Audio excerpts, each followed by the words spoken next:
Good evening. I'd like to call this meeting to order at 6:33. Any adjustments to the agenda? I do. We have the following. Under consent agenda, we've included the minutes from last night's policy committee meeting. So that would be under consent agenda, policy committee minutes for September 13th, 2021. And under 12A, that would be new business, the name James Sprague as the mechanic for RSU 20. Those are my adjustments.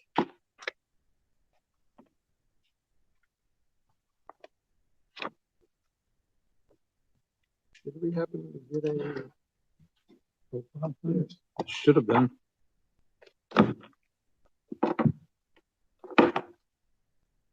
Motion to accept the agenda as adjusted. They have a second? I'll second that. Any discussion? Seeing,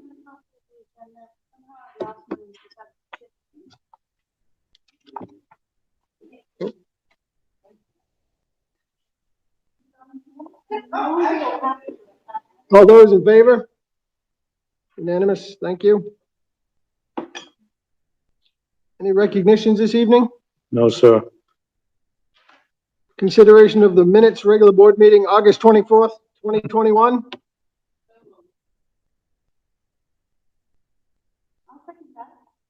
Any corrections? Seeing none, all those in favor?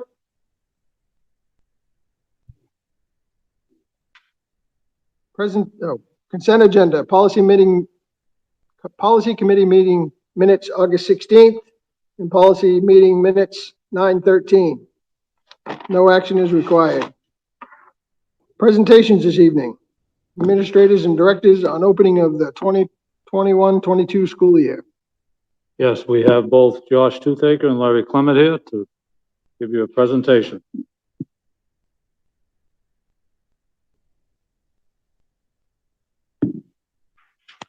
So just to give you just a heads up on how our year started off, just want to report out that on the opening of the school, first of all, it was great to get everyone back in the buildings, and to start off is a great feeling, and then when you add kids, everything is better. So we started off our year with our professional development and opening staff days.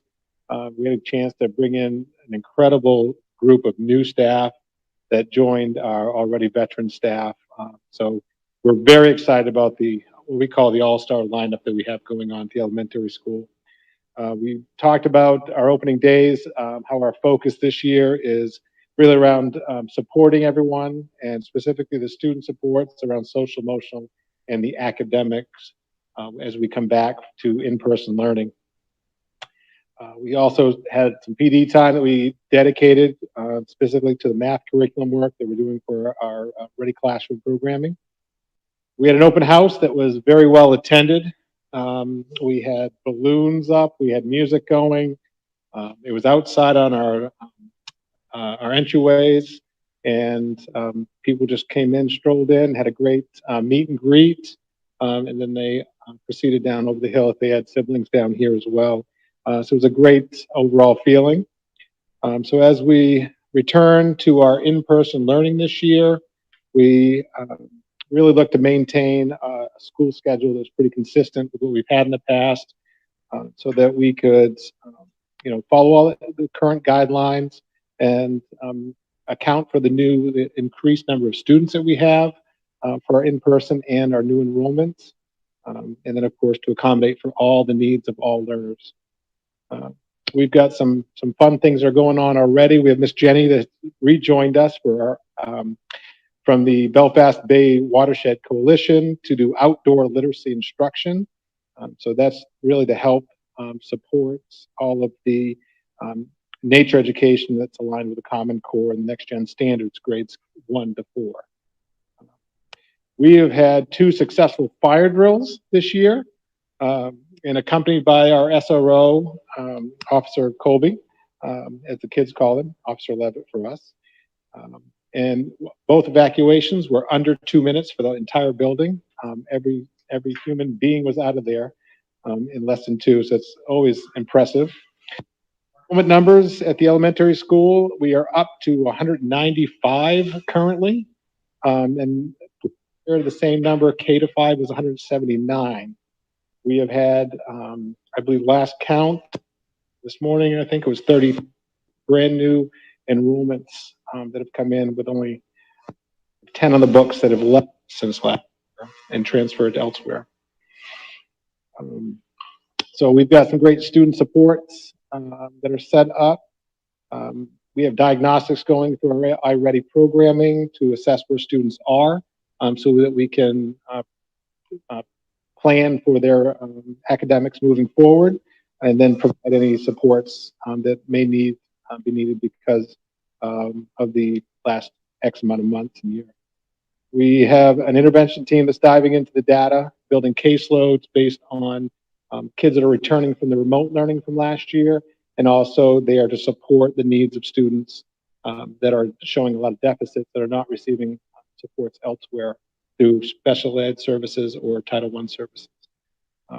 And then we have our social worker and our school counselor is helping set up grade level support teams to initiate any supports that are needed based on kids for the correct tier response. One of the big hot ticket items at the elementary school is always our drop off and our pickup. So the drop off is going swimmingly, and the dismissal process, we are able to have 60 kids roughly picked up every day. We're able to do that in 15 minutes. I'm sure if you're a parent sitting in a car, it may seem like a lot longer at times, but they've been great, patient, understanding as we just keep tweaking things and trying to improve the whole process. And overall, it's a great feeling inside the building. And like I said, it's anytime you get all the staff and the students together, it's always a great feeling to have everyone rolling. So great off to the start of our school year. Any questions? Very good. Seeing none, thank you very much.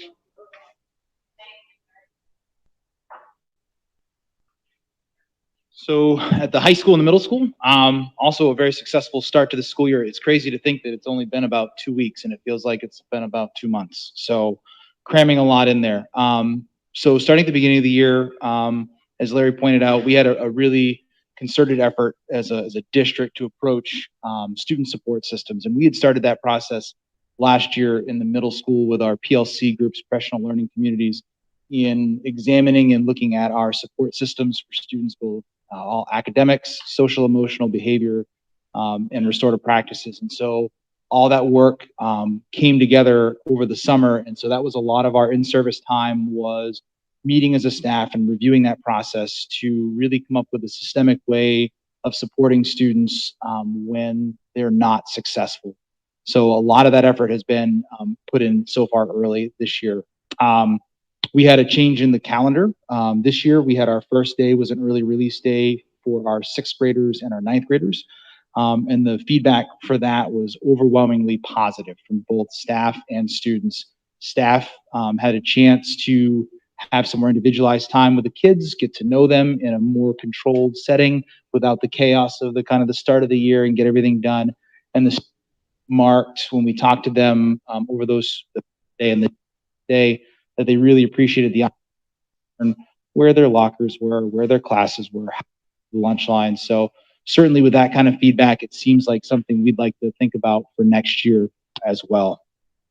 On September 3rd, our high school student council took the reins and planned our annual Viking Rally Day under some different constraints. Typically, that's a day where we have the entire school mixed up and matched up to really build community and break down grade levels, cohorts. And under this current conditions, we really focused on homeroom and advisory groupings for those groups who may have not been together for about a year and a half, to get the opportunity to know each other. Also with a high turnover with our new staff, the new advisors and new homeroom teachers had a chance to meet those kids as well. So all in all, that was successful. As Larry pointed out, our enrollment is up. At SDMS, we had an active enrollment last year ending in 95. We have 98 students, so a bit of an uptick. The high school has increased with an enrollment of 120 active at the end of last year to 140. A lot of that comes from the anomaly of the senior class this past year and their relatively small size. Entrance and withdrawals, we've had 7 withdrawals from the middle school with 10 entrances, 9 withdrawals from the high school, and 12 entrances accordingly. So as far as staff goes, our staff goals for the year, we are looking at having our one monthly meeting, working through more professional learning communities. And we're really looking at this year through 2 separate lenses. How do we close the academic achievement gap, which we know exists based upon what we've gone through, and also how do we support our students with social emotional learning structures. And so the plan for them is to form those groups and then go through the year building the capacity to look at their own practices through those lenses. We've also aligned our professional development calendar at the school with the district professional development calendar to make sure that our efforts are maximized. The middle school has begun the iReady reading and math diagnostics and curriculum, and that's in a partnered effort with the elementary school who's taken the lead on that a couple of years ago to make sure that K-8 we have diagnostic data and intervention data that's continuous, and we're not having 2 separate conversations with how our students are doing.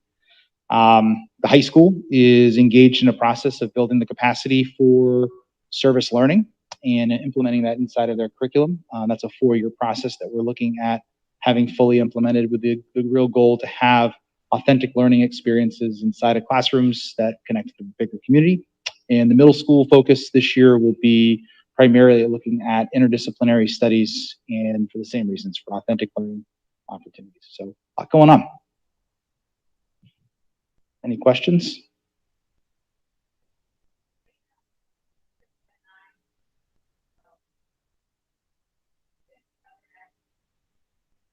Sometimes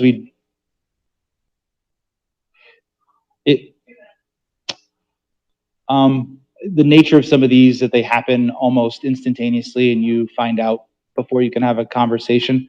A lot of them are parents are moving. So. Mm-hmm. Mm-hmm.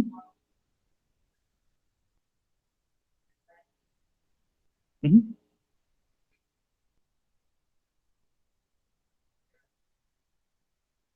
Sure. Mm-hmm.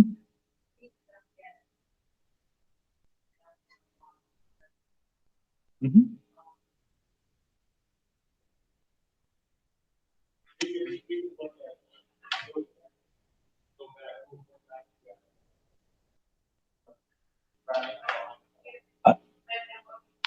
Sure.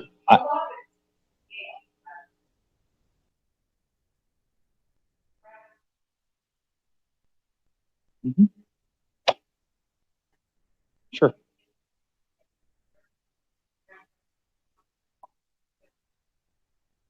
I can tell you what I do here is the students that are entering the building, that they're impressed with the community inside of the building.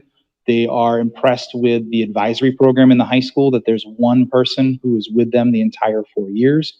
When we do have a chance to sit down and go through the course catalog and show them what we offer here, they are impressed with the flexibility and the individualized programs we can build. So it is, we're a gem here.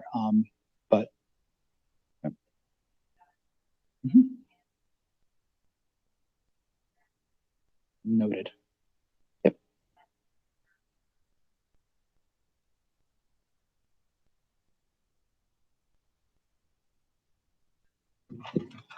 Thank you both. So that Chris? For presentations, yes. Moving on to public participation. I know some of you came in before I grabbed the list, so I'll give everybody a chance to speak. First, Leanna.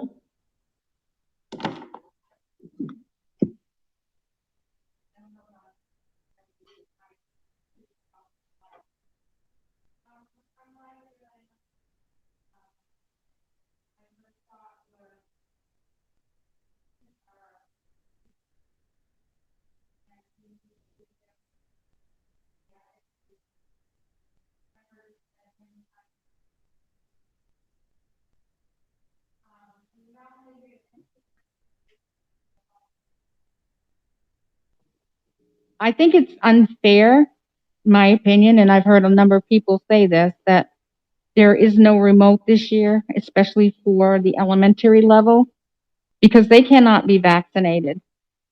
And putting them in an environment with that many students is really a danger to them. It's not for their best well-being.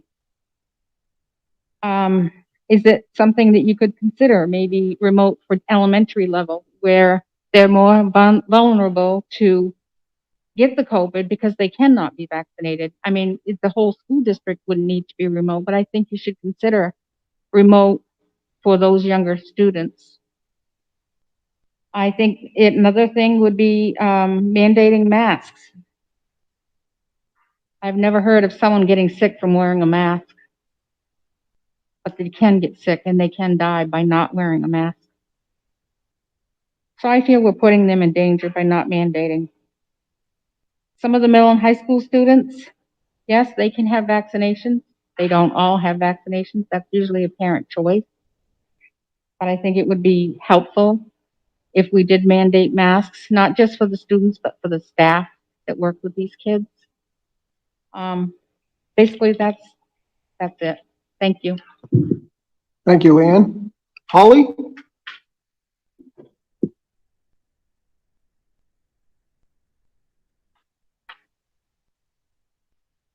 Hi, I've never been to one of these meetings before, but I have 2 children that go here. I'm very disappointed that, we have all these great staff that work with the kids, but nobody has really thought seriously about the health of our children. My son he has special needs.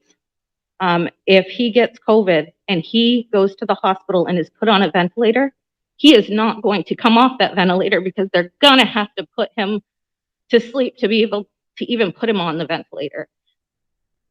We're not thinking about this as a whole. We're thinking about it as an individual personal preference.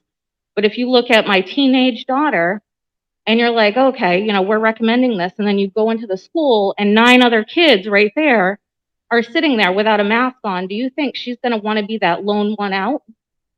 The answer is no. And then I found out the other day that, because my children are vaccinated, if one of my kids is exposed to COVID, I can still send my other kid to school. Like, I'm not sure where we got all these rules that don't make sense. I'm really not. And I really want to impress upon you how important it is for our kids to be safe. My son, really, if he gets COVID, it's going to be really bad. He won't even take Tylenol, and if you have ever met anybody with autism, you know that they have sensory problems. That's why he doesn't take medication. We can't, he's 15 years old. We can't force him to. If he gets COVID, are you guys going to feel bad for not having required masks? I work in a congregate setting and I look at the numbers, and the numbers right now in Waldo County are the highest in the state, the highest. And other districts have been like, okay, we're going to go back to masking and we're going to require it for the kids. But in our district that's in the highest rate of COVID in the state, we're not thinking that this is a problem, just recommending. And the distance goal of 3 feet, it's like a try. Like, our goal is 3 feet. What happened to last year? I just don't understand how this disconnect happened and why our kids are not being put first. It feels like it's political. Thank you, Mr. Downing. Would you address the reasoning for vaccinated kids not needing to quarantine, that it was not the school board that set that rule? In the standard operating procedures that the main CDC puts out, that's where the requirements come from. Those are the only 2 that I have on the list. Is there anybody else that came in late that wishes to speak? Seeing none, thank you. Moving on to report to the superintendent.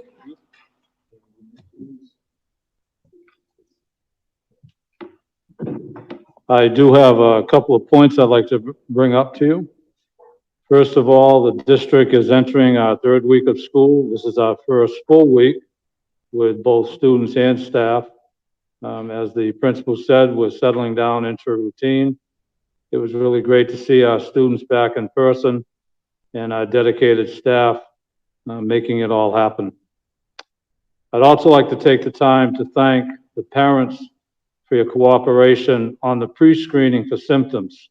We saw that in effect when some students did not attend school at this point due to medical reasons.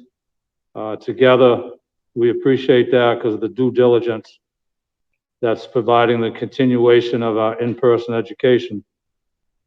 I have a couple of announcements. One is the hiring of Rick Amaro as the new Waldo County Tech Center Director. Rick comes from Monmouth Academy, where he's been principal for the last, I think it's 16 plus years, but he has 30 years plus in education. And Rick is a strong supporter of CTE as his children went to the Augusta CTE Center. 2 meetings. One is the policy committee will be meeting on Monday, this coming Monday, 20 September. And the next Building, Ground, and Transportation Committee meeting will be on Wednesday, 10 November. The one in August, actually September, was canceled due to the director not being able to make it. Or in this case, the superintendent. Sorry about that, Russ. It was me. And that's what I have for announcements. Most of it will be contained under old business. When is that building being around? 10 November. November 10th? Yes. Thank you. Moving on to committee reports, policy committee meeting, September 13th. We met last night, and it was an unofficial meeting because of attendance.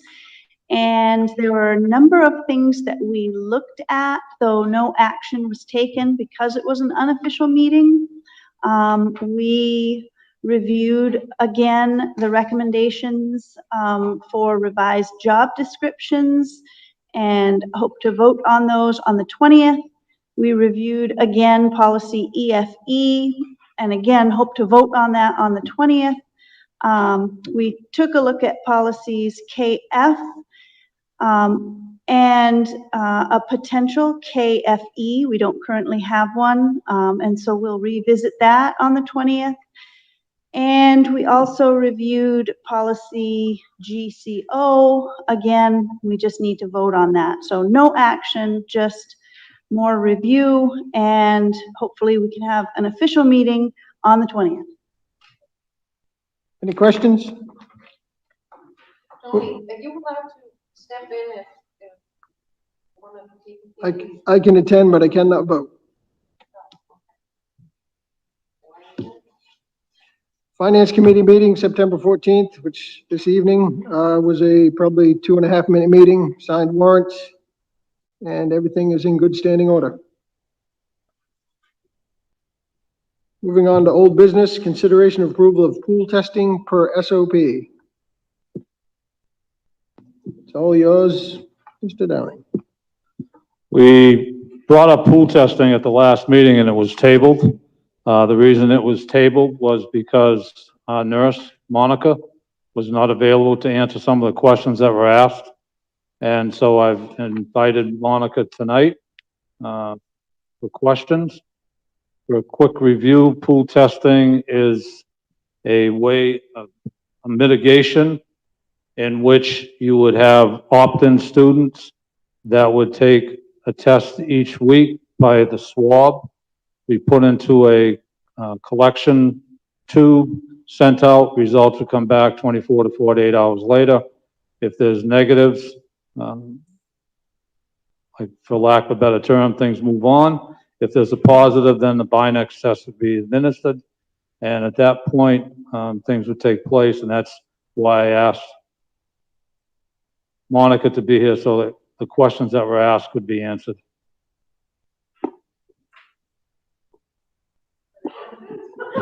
Yes, I think I have some. I think if you just would, Monica, for people that maybe weren't here last time or don't understand, if you could just explain how it worked. Chris kind of explained it last time.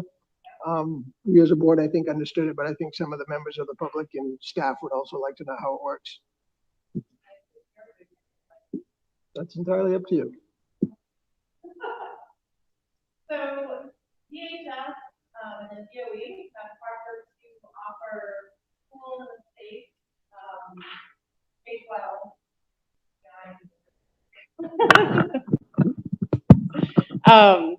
Have offered K to 12 public and private schools to do pool testing. So what it is, the way it would happen is there's an application that we need to fill out, and send that in and get that approved, and then we would send out consent forms to parents, and only the consenting students would be swabbed. It would be pools of 7 to 10 kids, and say on a Monday, those kids would be swabbed, and it just goes in 1/2 inch each nostril, put into a container, all 7 to 10. I ship them out to Massachusetts.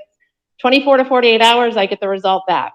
The pool is negative, we continue, and I will test them the following Monday, and then the following Monday. Pool comes back positive, I then pull those 7 to 10 kids within that pool, and then I take them and I do the Binex Now test. And the purpose of that is to try and find out the positive within the pool. And the pool testing gets shipped to Boston for the PCR test. And the idea of that is to catch the viral load before it gets too high to shed onto other students. And so that's why when we do the Binex Now test, it comes back positive, that one person goes home to isolate. The other 9 kiddos that are negative now can go back to class. And the reasoning is, the science behind it is because the viral load on the positive case hasn't been high enough to shed onto those 9 students. So those 9 students go back to class, and then the following Monday, they'd get tested again, and then that process would continue. So correct me if I'm wrong, but when Chris spoke last time, say there's 4 students in that class whose parents opted not to be tested, they automatically have to quarantine once there's a positive test within the pool? Yep. So anyone that's not consenting to do the testing, things stand as they do today. Those kids go home, quarantine, they can't go to after school activities. And even if you have a positive pool, they still can participate in all their extracurricular activities. However, the tricky part is, which I can't explain behind this, but once the pool, like, those kiddos are still considered close contacts, so they still have to quarantine outside of the school day, if that makes sense. Not my rule, I'm following the rules. Of those 4 students, 3 of those students are vaccinated. Do they still need to quarantine? No, if you're vaccinated, and this is per CDC, per DOE, not per Monica, if you're vaccinated, then, and you're a close contact, you remain in school. And this is aside from pool testing. If you have had COVID-19 in the past 90 days and you're considered a close contact, you still stay in school. And this is, of course, if you're not showing symptoms. But yes, those are the two things that keep you in school. Besides pool testing, if we did pool testing, close contacts can stay in school. This is where I struggle with some of the CDC recommendations, because it's already been proven that somebody who's vaccinated can still shed the virus among unvaccinated people.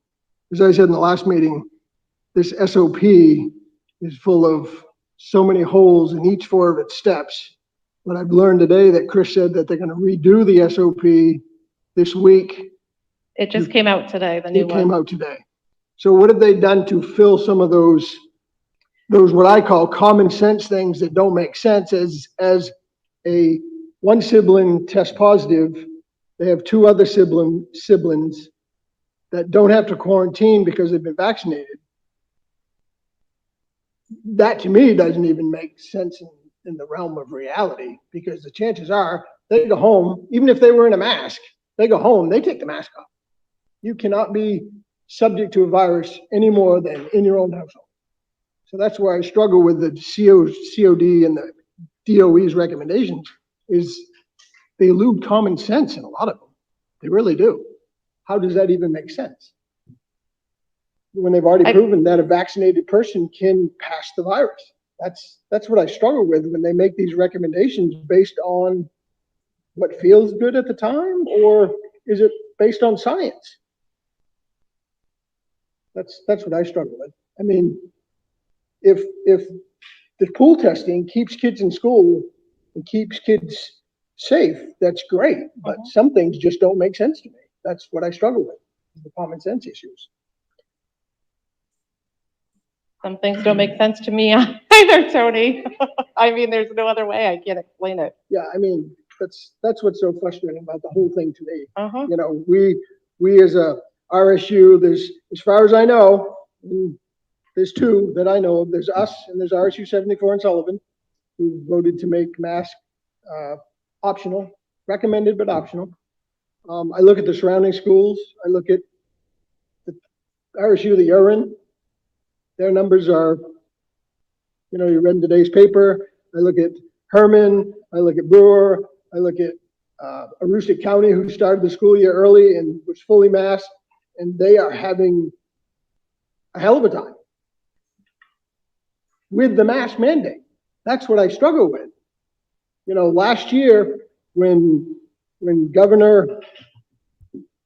governor mask mandated on December 10th, from December 10th to May 24th, with the mask mandate for every person in this state, it was our highest rate of cases from December to May. It's right on the main CDC website. You can't deny that fact. So that's why I struggle with this whole thing, is I see other districts who did it.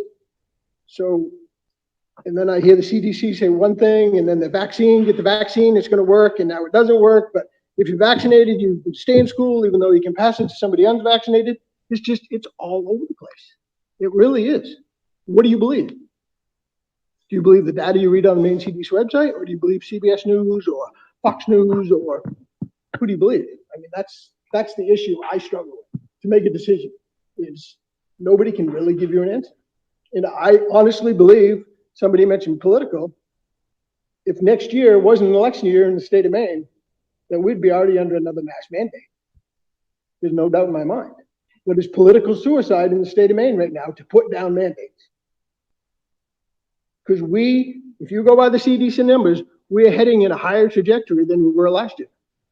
But there's no mandates. So is it political or is it science? That's what I struggle with.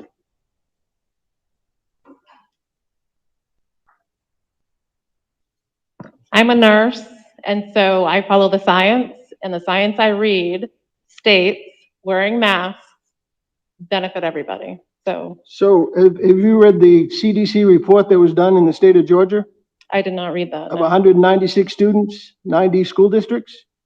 I believe I sent it to Mr. Downing. What did you take from that, Mr. Downing?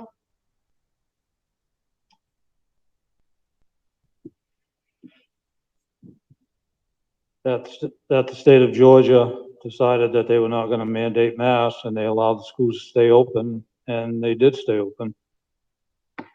And what did they find was the best mitigation to avoid I can't remember. COVID?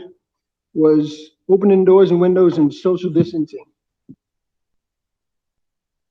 And that the mask had no conclusive evidence of stopping the transmission of the virus within the 196 children in the school district. That's what, but has anybody seen that published? Has anybody seen that report on TV? No, but you go to the main CDC website, it's right there. That's, this is what I struggle with. I want all of our kids to be safe, but how many kids have emotional distress now? How many kids in the United States have committed suicide due to the basic COVID reasons? Masking, isolation, not being able to go anywhere, and things like that.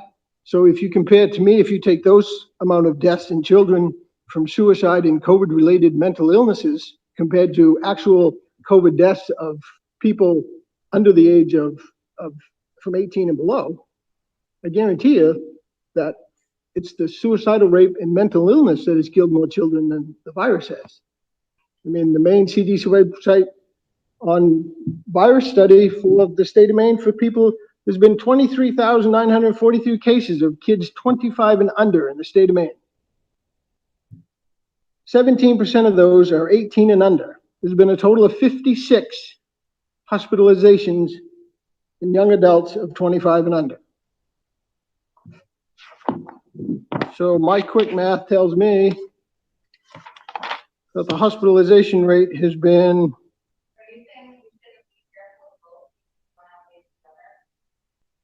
I'm saying that we need to find a fine line for everybody, and that we, as a society,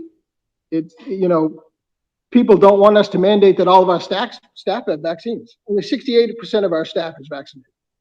Okay, almost the same amount of students are vaccinated. So, if vaccines are the answer, then why isn't everybody vaccinated to protect everybody? Because it's a personal choice. Okay, just like I feel as though that a student wearing a mask is a parent's choice. Just like heart disease, diabetes. If a parent feeds their child unhealthy food, that's their choice. We're not going to say to the parent, you got to put a muzzle on your child because he's eating too much candy at school and he's going to have diabetes. I mean, but I just struggle with the science and the numbers that don't make sense. And I don't want to contradict what you said, but we are not the highest case rate in the state of Maine right now if you look at the Maine CDC website. I can too. 14 to 14.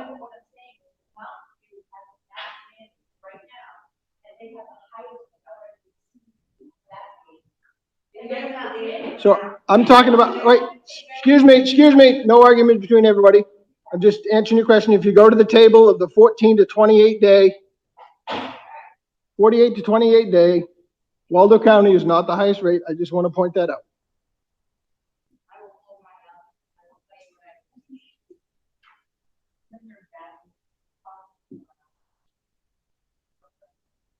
Sure.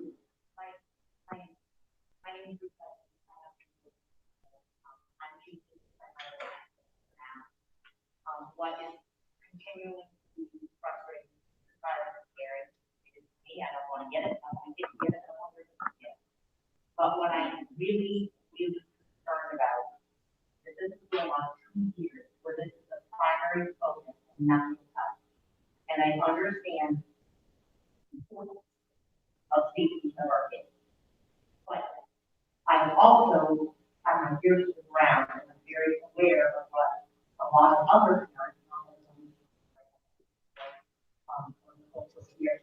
but there are a lot of parents that are really concerned. There's so much focus on the math and the custom and this and that and protocol.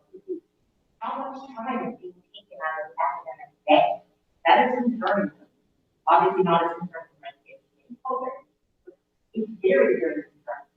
Another question for Connor, I guess, for Monica, is a parent chooses not to participate in school testing. Now you have tested. Even if they get negative, they still have to form it. Mountain View does not have pool testing. No, you don't have to test. The child goes needed to test. If they have a close contact and it's negative, they're still required to quarantine. Correct. Doesn't make sense. It's We- the same test. We're required here as well. But if you're saying, if I give you permission to at will test my kid and they're negative, they can stay in school. But if I Yep. test my kid and Right. they're negative, the test is over and over. Correct. It makes no sense. I totally understand. Last year, as school nurses. And No, that's no, the you're s- fine. Because as school nurses, we meet weekly in the state, and we brought that to the attention of whomever made this rule up. Because it doesn't seem fair. You're gonna go get your child the same test, right? And it's negative and they can't come back to school, but that's how the pool testing works. So is that a Department of Education rule, You or is that a recommendation from Dr. Shaw, or is that a recommendation from tenant office, or is that? It's, That comes It's- from the SOP developed by the DOE. DOE.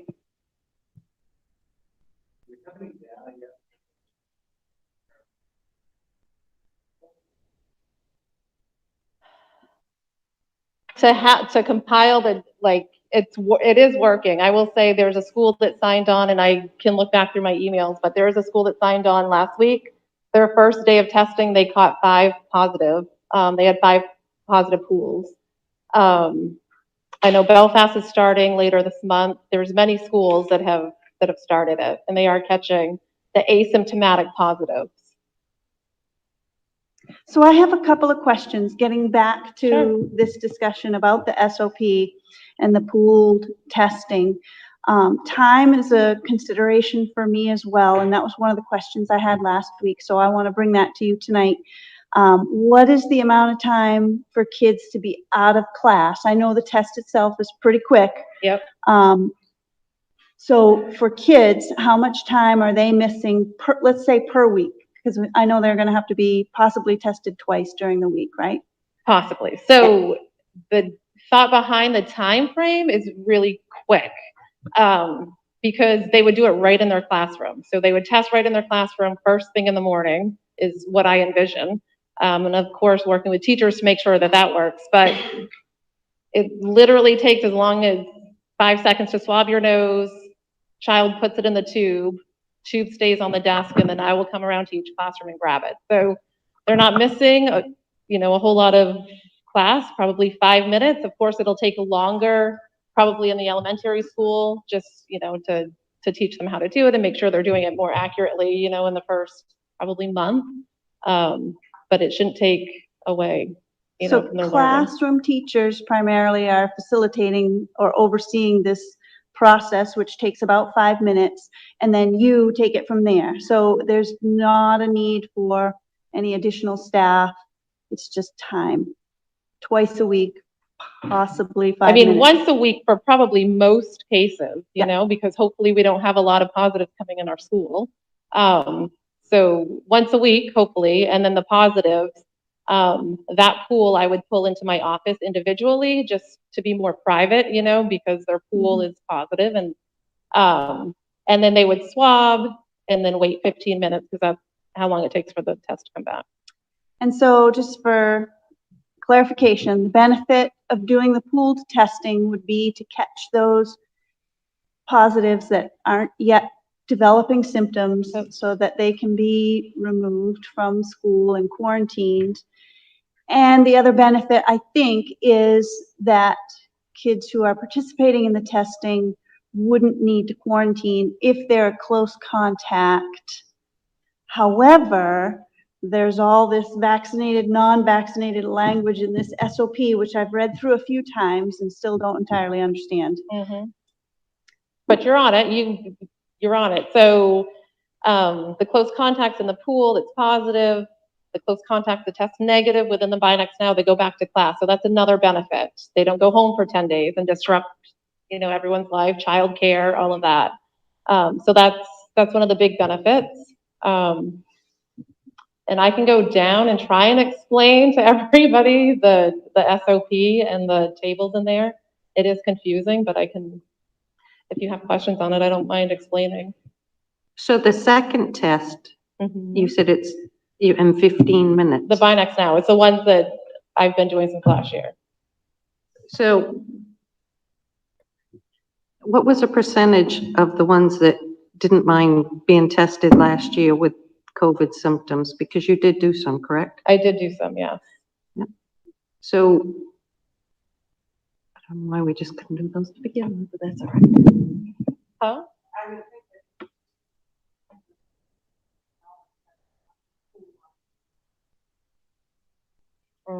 Right, because those are antigen tests, and the PCR test would catch the viral load sooner than the antigen test, is the thought. Some that I had at home, that's going to come after, whether you use them for my daughter. Right. Okay, yeah, so we did that at our doctor's office, that's exactly. My other concern, talk about daughter on a class over in the math. They're doing this in the classroom, regarding all the, I did not know that was the process. The pool testing part, so nobody's gonna know the positive and negatives. That's where, right.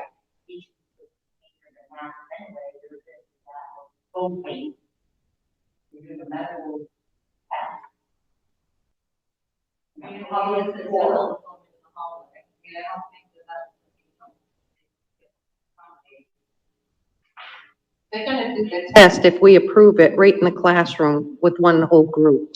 But what she's alluding to is you're gonna have a group of students. Because parents might not allow it, so you are correct. So there was an article today in the Bangor Daily to your other question about how much time, I believe it was Herman High School, that their administration is spending more time with COVID than they are focusing on the education of the students. Yes, I read that today myself. There's still some like, I don't see it to a point. Kids home, take the mask off.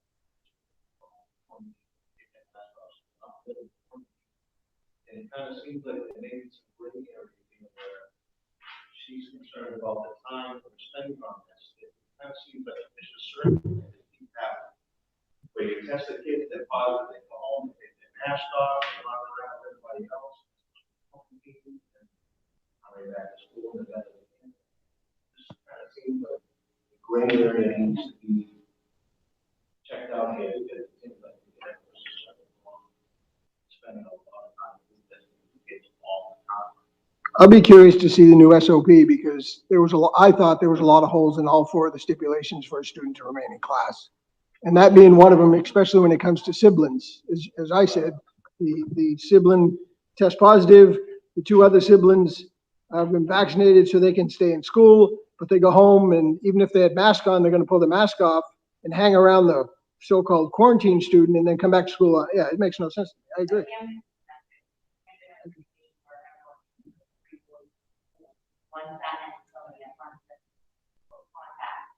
They sent him home and then pulled the two other siblings out of class. You guys have to go home, but you guys can come back. Oh, well, like, yeah, we filled the whole out of district. Like, okay, so why don't all three of those kids quarantine? Well, why? They need to quarantine. It's their medical provider. I've got another question for Monica. Can I do that? Okay. It's up to the Go ahead. chairman. I would prefer my child find them care. Because that's all. Oh, yeah. Student. I see him. I see him.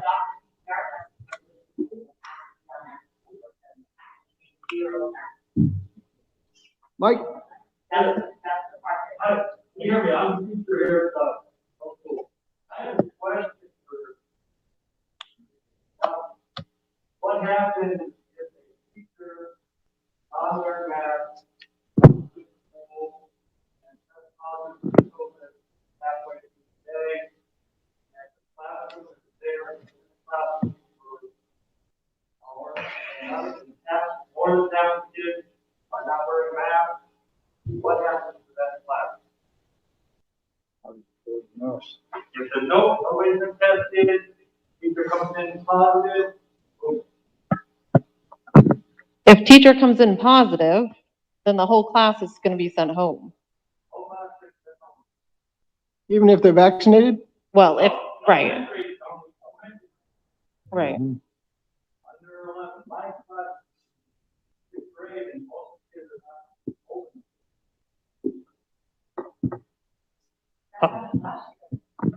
Yes, it did.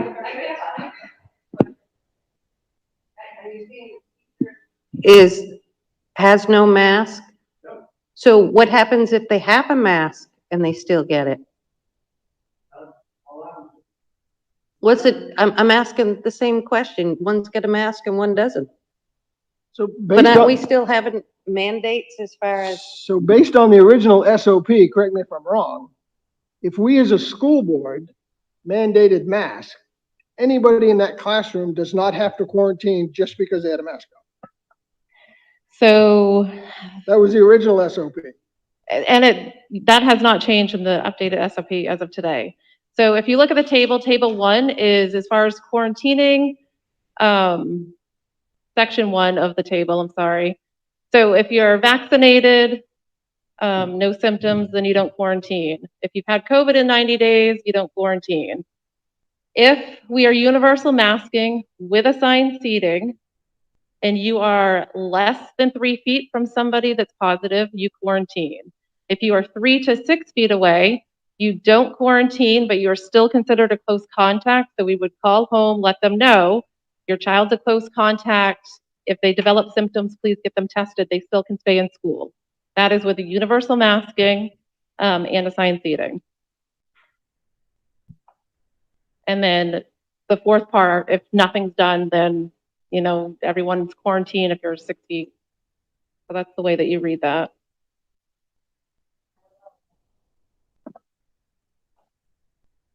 Say that again?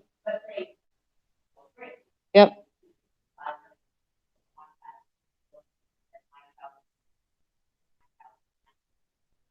So right now, like how it stands right now, the class would have to be quarantined because we don't have universal masking. That's what I struggle with right there. That's a way of politicians forcing you to do something because they say, if you mandate a mask, you won't have to quarantine. But if 90% of our students came to school with a mask, without a mask mandate, they would now have to quarantine just because the school board did not mandate a mask. That is asinine. That makes no sense. That's why I struggle with this right there. That's why I struggle. I'm going to ask my question before I forget it, because I almost did. The new SOP that's come out, Monica, what are the differences? Are you familiar with it enough yet to answer that question? I think, to me, I don't see a difference. They've updated the charts that I'm referring to. They've now tried to make it a little nicer for everybody to understand it better. I don't know if that'll help you. But the procedures are all the same. The procedures are all the same. Okay. That was probably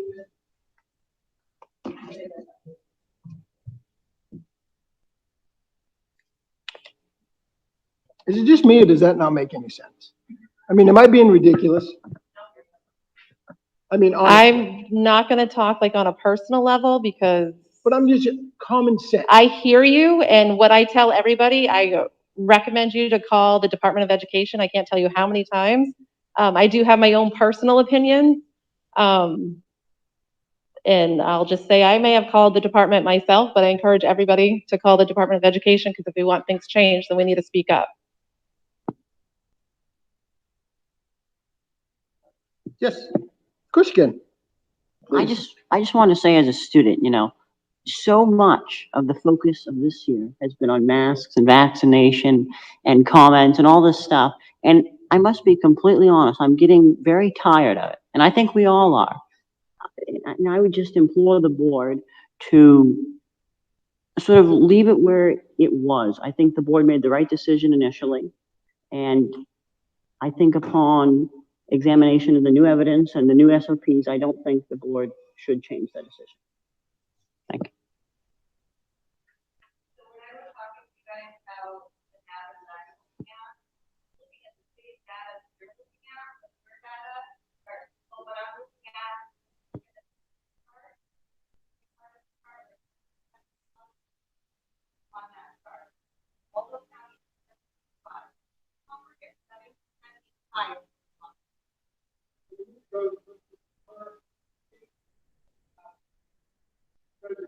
You have 10 people tested, 5 positive. You have 100 people tested, so they go by the case per 1,000. Well, we have 28 days.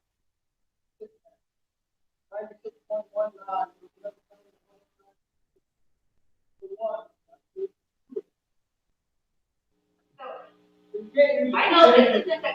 get today. However, if you think that, you know, we care for our elderly kids as much as their children, right? We don't want anybody who's vulnerable to get sick. These are the numbers that we make those decisions on in congregate care. So 10.5, 10 is considered high in lockdown. We aren't even having our kids now recommended. I don't understand what is holding you guys back from just saying, okay, you're at 5 right now. Let's have all the kids now. Really don't understand. I see a lot of you guys looking around the board. It's like, we're bringing this up, it's like, you know, to me, having kids in the school system, knowing what their question is, you know, and knowing what it's like to have a child, really considered very much at any time. At all. I think that's okay. So there are differences, but right.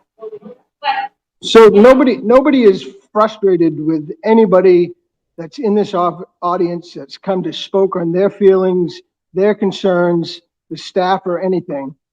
And I'll speak for myself. My frustration is from the lack of common sense in these rules that they make, the lack of disinformation. It's just like, I'm going to use the hospitalization rates. The only thing you hear on the radio is that there's 61 critical care beds left in the state of Maine. Well, there's 332 critical care beds in the state of Maine. Only 66 of them have COVID patients. The rest are all for some other reason. But they use this tactic to scare people to think everybody's in critical care because of COVID. No, that's not the case. That's what is frustrating to me. That's why the only way you can come to a true determination is to read the actual data and make your determination from there. That's what I take it from. I don't take it from the news reports. I look at the numbers. I look at the cases. To me, it's a personal choice, just as the vaccine is. The simple fact that somebody wants to mandate that all these workers and all of our staff, I said at the last meeting, well, let's just mandate that everybody be vaccinated before they go to school. Problem solved. Well, that would be worse than ever mandating a mask or not mandating a mask, because that would be a huge uproar. I mean, the largest teachers union in the country petitioned the federal government to force mask mandates in school. Well, now that the federal government has forced or mandated vaccines, now they're writing the opposite, saying this isn't right, this isn't correct. We're not standing for this. We don't want this. It's our choice, our body. Well, rules for thee and not for me. That's the problem with this whole thing. It's rules for me, but not for thee. That's what's frustrating.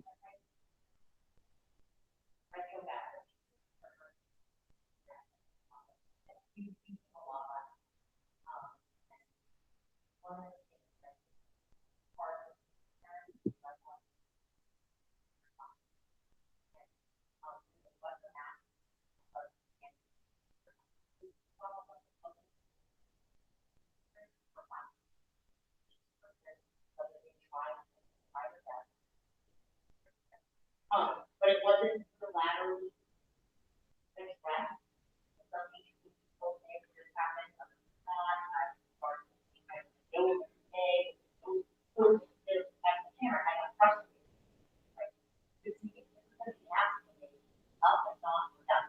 But it was so much time focused on it. I'm trying to put my children back home, follow the rules, but it was different depending on what class and what teacher. That, this is a little bit, and I appreciate you coming, I want to know everybody, but it wasn't uniform. And, you know, I said this before, some parents didn't feel comfortable coming in the setting. It just wasn't the same, and then that, you know,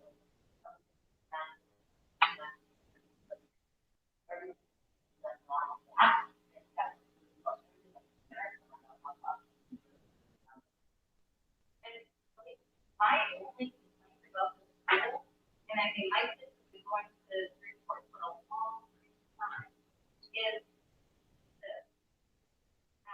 Like,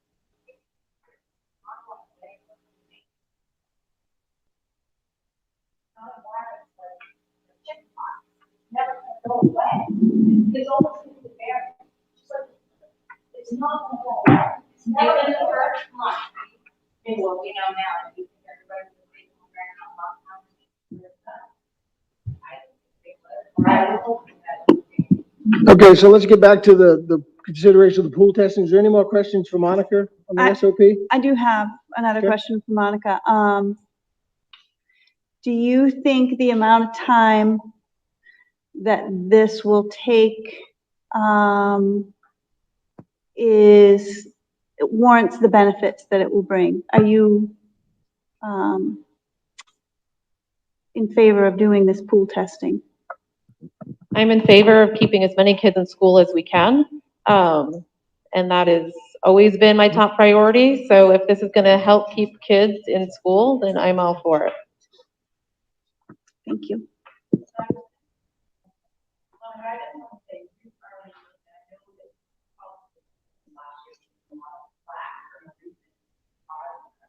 I just want to say, you know, all your teachers are, and I just think this whole chaos, COVID, we all just need to agree. Some of us are nervous about COVID, and some of us are not. So if you're vaccinated and you're wearing a mask, then you should be safe. And just let you know, my son, first day, and he only without a mask on, he felt fine. When he came home and asked me, Mom, should I wear a mask? And I said, no, you should not. So it isn't just kids who, all these kids are going to school without masks on, that's not the case. My son is almost the only kid in his class who doesn't have a mask on. So he feels fine. So I just want to let you know, and I have a child especially. I struggle with like, it is difficult, I get that. But we all just need to agree. Because we're all not gonna be on the same page. We need to stop fighting about this whole COVID thing. It's never going away, it's gonna be here forever, just like the flu. I am not a biologist, I am not a doctor, I'm not with only medical person here. But I know that this is never going away. So we just need to stop fighting about this whole COVID thing. And just, let's move on and get to educating our children. I just wish the Department of Education and the state, whomever, either stepped up or step aside, because they're taken away from all of us. And this isn't an easy decision for any of us, either way we go. And I really struggle as much as Tony does. And I'm really glad to see you as a parent here tonight, though, seriously.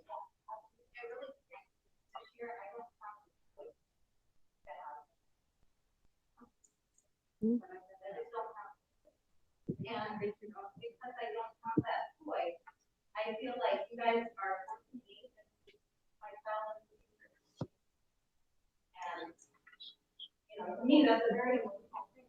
My child, you know, it's not hard, but because of the behavior the difference in the child, and I don't think those things are really all through on that side. And I think it's struggle. But I just rolled. You know, last year he was on that. I told him, well, he's not doing that. Nowhere about it. And he didn't struggle. But he did it because I was like, we gotta do this. This is the way it's set out. And it's not easy. By the end of the day, I wanted to go that I'm exhausted. I didn't think struggle. But I just feel like we're just all fighting. And not all of us are going to come in. I'm sorry. So moving on to this, can we get a motion? Whoop. Russ? Hey, Tony, I've got one question for Monica. I think I know the answer to it, but it might help everybody else in here understand the pool testing, to get back to that. So if the school board votes to do pool testing in our schools, you know, a lot of parents are gonna feel like you're cramming it down their throat. But that's not really the case, because then the parents have a decision to decide whether they want to do the pool testing or not. And if not enough parents vote to do it, then it's a done deal. Nobody does it. Is that That's changed. It used to be 30% had to sign on. That's no longer the case. They're picturing it like the more people that we can test, the better, if it's one person or if it's 200 people. Sorry, I was wrong.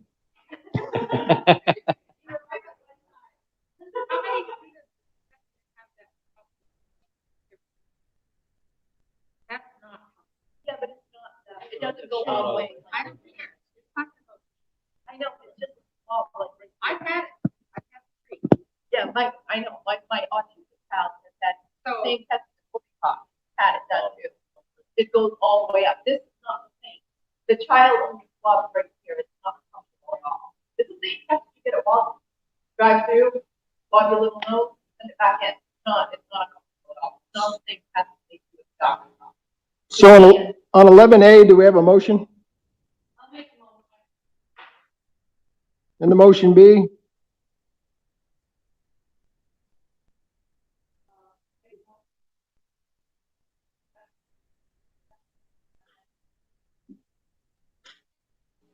Well, it's old business, so we can talk and then. Do we have a second? I'll second. Now the dreaded question, any discussion? Seeing none, all those in favor? Opposed? Abstentions? None. Now moving on to the next subject, which we've Just one more, approve. Tony, I gotta ask Monica. So if parents sign off on this and they don't take the test, just your pool's gonna go there, right? Just the pool, whatever few kids you have in that class, correct? If there's 18 kids in a class, let's say 20, and only 10 signed off no. So, yeah, that's it. And the other ones, if there's a positive, the other 10 that didn't, go home. Okay. Moving on to B, consideration of the 21-22 CDC guidelines. Any updates, Mr. Downing, from the CDC? As far as Have they changed anything since 2 weeks? Have they? the CDC is not. The CDC is a preventative guidance, and their preventative guidance has been they recommend universal masking for students, staff, and visitors inside the school building according to local conditions. I got that right? That has not changed. What has changed, just so you all know, is that the SOP, which is developed by the Maine CDC and the Maine Department of Education, they are required steps to respond to positive and negative tests. So the CDC is a recommendation, the SOP is a requirement. That's what we have to follow. And what is considered an outbreak in a establishment? 3+ positive cases within a 14-day period. And there are charts which you can tell I'm looking at. Well, and it's in a different household. And it's got to be from a different household. Yeah. So like, because 3 siblings all get COVID. Would count as one. So I tried to pull up the email of the information that I asked you for, Monica, but it won't let me open it on my phone. Could you just share that data? Do you have it on your email right there? So I asked Monica for data of 2021 cases, quarantines, and then the current data. And I too want to thank, oh, wait a minute, it's right here. I've got it. Sorry. Old-fashioned hard copy, Downing. Yeah. It's because you can't do it on your phone. So the 2021 school year, positive cases were 8 in all, close contacts were 41, quarantined for the 2021 school year. This year, there's been 10 positive cases at the beginning of the school year, but none entered the building. And that's where I'd like to thank the parents, grandparents, and guardians of these children for having common sense to just not Tylenol or ibuprofen or whatever it is your kid up and send them to school because you want them to go to school. I think that shows responsibility of the parents. There's been two cases that have been in the school, correct, Monica? Close contacts, 4 household contacts, so they have not been in school this year. 18 have been quarantined, have been considered school contacts. How many of them were quarantined out of the 18? Was it 18 that were quarantined? Or just There's 18 that have been in school that close contacts and quarantine. Okay. 5 positives were sibling cases, not been in school this year. 1 positive that was deemed a close contact at school and tested positive the next day. 1 case is awaiting DOE confirmation. It was deemed close contacts. So those are the numbers that we dealt with last year and this year. So theoretically, we've had two cases in the school so far, positive cases. Again, last year, the first thing that somebody wants to jump and say it's because we're masked. We were masked last year, but I would say that we were 45 to 50% capacity last year compared to this year. Is that a safe assumption with remote? Percentage of students actually in the building compared to this year? We're in the building. So those are the numbers so far this year to take into account for our discussion. But we need to really take into account there were 8 in all of last school year. There have been 2 in just a couple of weeks of school.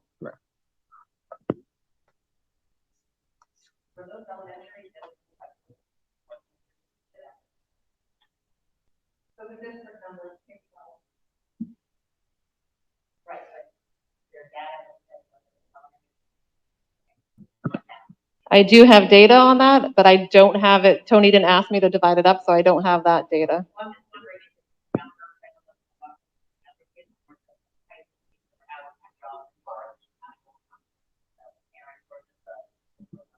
So if you give me a second, I may be able to find that for you.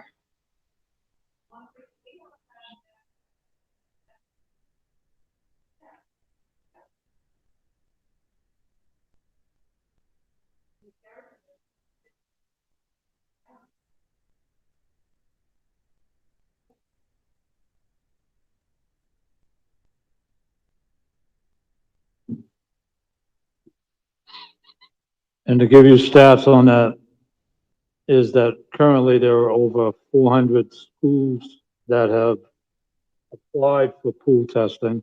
There are 66 that are actively doing it in the state of Maine. Schools, yes. So some districts may have 10 schools because it's done per school. I'm sorry, I can't find it, but what my recollection was there was one in the high school, middle school, and then there was one in the elementary school, if I just remembering from the email from Chris. But I can't confirm that. I can't seem to find his email. Were they? This year.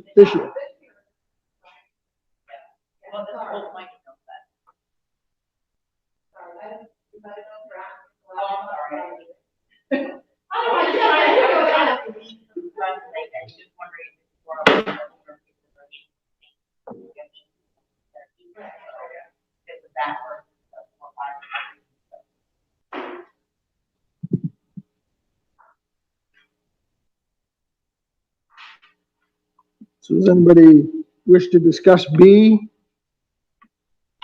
in more depth? We have. Does the board so desire to take any action?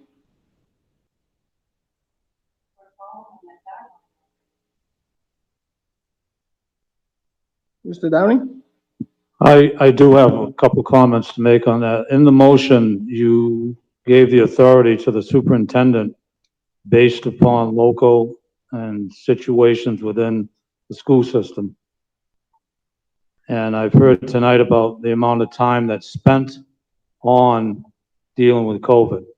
I can tell you that that has taken up a tremendous amount of time for the administration as well as the staff, including the superintendent. My concern, and I have voiced this to the chair, is that if we get into the outbreak status, my concern is that we now have reached a point where we need to take action.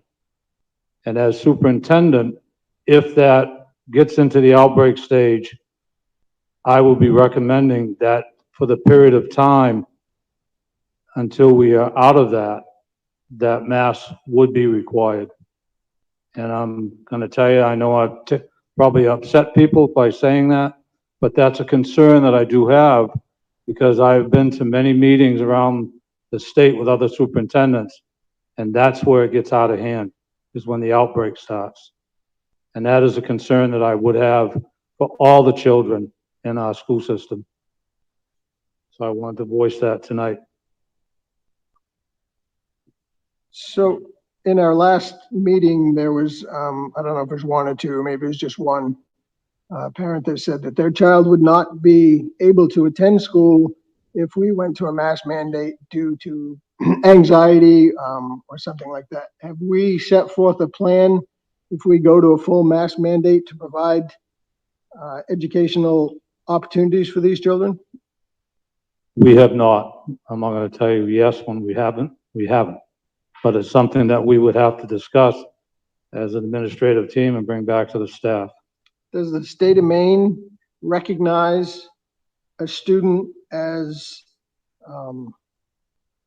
what's the word I'm looking for? No. Truant if they do not attend school because of mask? The state has not addressed that. Shocker.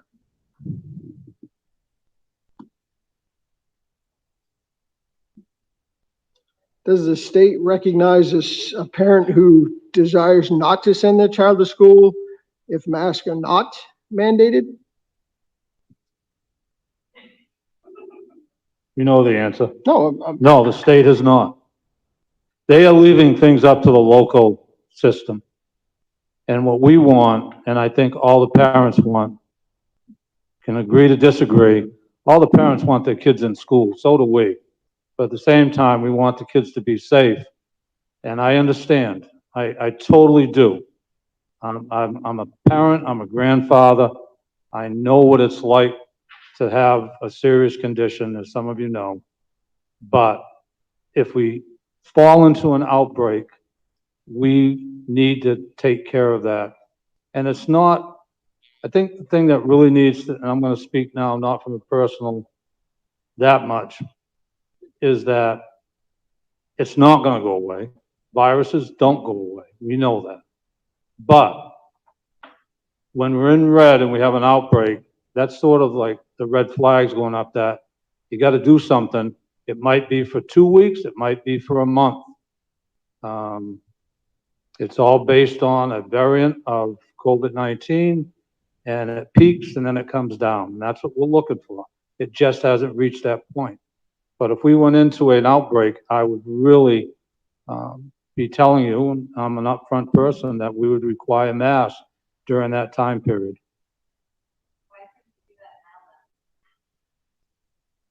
Because what I just said is we looked at what the recommendations were by the CDC, and we looked at what is considered through the SOP outbreaks. And when we had the 2 at the beginning, we were close to calling a special board meeting. We haven't reached that yet. If the parent chooses to send their child with a mask, that's a mitigation. If they choose not to, according to the motion, that's where we're at. The change would be, I would make it based upon an outbreak. That's what I'm telling you. You're gonna, I still can't. we're going to wait for an outbreak before we make a decision. That's what I'm telling you. That's what I would do. Yes. And I'll say it right here. I guarantee you, once we start pool testing, we will reach our 3 in 14 days. There's no doubt in my mind. There's no doubt in my mind. If we didn't do pool testing, and we went to a mask mandate, I guarantee you, we have not seen our highest numbers in RSU 20 as of yet. Whether it's with a mask, without a mask, but pool testing is going to identify asymptomatic, which will put us into an outbreak quicker than nothing. When you're taking into consideration the accommodation for children who can't wear masks, one of the things that I would encourage that maybe Monica and Warren talk about is there are a number of children that have significant trauma that may not get to school where they didn't aware of it. And for some trauma victims, wearing a mask is incredibly challenging. So not just academic, but children that have learning disabilities, please be cognizant of this. The children in your school that have significant trauma. I work with a population of people that is kind of their thing. And it has been very challenging having to work with some of my staff, my clients when they come in, having to walk through the process of that. Just to kind of be that something that can't be done. I would recommend for a offer that option. And I hear you, and we would, because we do hear what you're asking, and that's one of the reasons why we supported in our projects hiring social workers, because they're able to get down with the student and have those discussions and understand it, and the families, because the families have been in trauma too, some of them. Yeah. That's why I'm saying, like, yeah. That is sort of thing.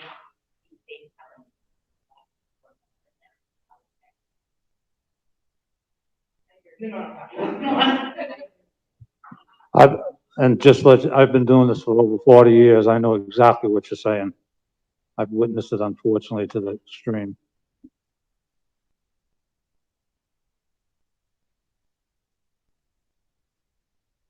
Seeing no motion, we'll move forward. New business.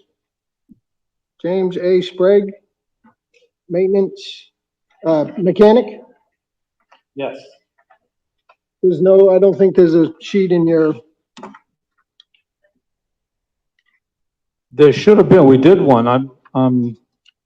I'll verbally tell you is that he has over 30 years experience as a mechanic on heavy equipment.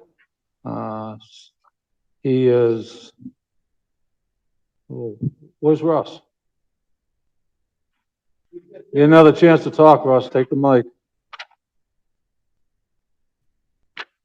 I apologize. It should be in there. We did do a profile for you. So he has 37 years experience as a mechanic, some from just small truck up to big vehicles, heavy equipment, excavators, things like that. It's all been right in this area. He started in as a mechanic at I think it was at Belfast Sunoco when he graduated from high school, and then he's worked for. So then he's worked in multiple places around this area. I feel very confident with him. He's a good welder, does a good job turning wrenches, and he's willing to do everything we need. Got his CHRC, which was big. He substituted at the Waldo County Tech Center. And he has a commercial driver's license, but does not have a bus driver license right now. That's going to be his first thing on the agenda outside of turning wrenches is getting that bus driver's license. Any other questions? I make a motion, we accept James Sprague as the new mechanic for RSU 20. I second that motion. As always, no discussion with staff, about staff. All those in favor? Thank you.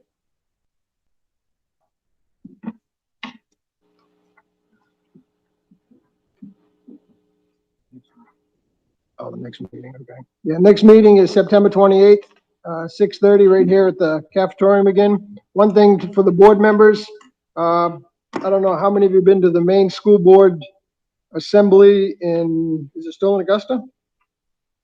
It is, but it's gonna be virtual this year again. Virtual? They've already made that decision. If anybody wishes to be a delegate, there's a form here to fill out.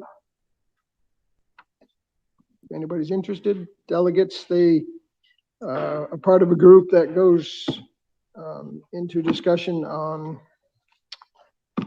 well, what sort of things do they, They do resolutions that eventually go to the state legislature on a variety of subjects. that is on October 23rd at 9:30.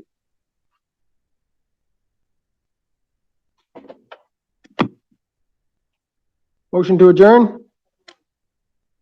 A second? Second? All those in favor? 7:59.